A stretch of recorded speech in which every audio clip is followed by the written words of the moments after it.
పెట్టావు ప్రియులారా, అడగండి, నోరు తెరవండి, ప్రతి ఒక్కరు నోరు తెరవండి.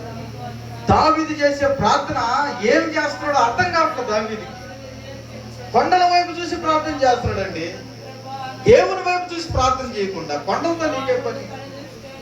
అడగండి, బిడ్డల కోసం, మీ వ్యక్తిగత కోసం అడగండి. ఎక్కడ పడిపోయారో మీకు తెలుసు, మీ హృదయాలు ఎక్కడ కూలిపోయాయో మీకు తెలుసు, మీరు ఎక్కడ అన్యాయం అయిపోయారో మీకు తెలుసు, దేవుడికి తెలుసు, మీకు తెలుసు. ఎవరు వెనకపోయినా రాత్రి దేవుడు ప్రార్థన చేయండి.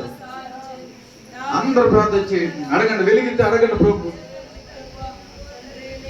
దావీదుకి అర్థం కాలేదు నాయన, కొండల్లో కూర్చొని ప్రార్థన చేయటం ఏంది ప్రభువా?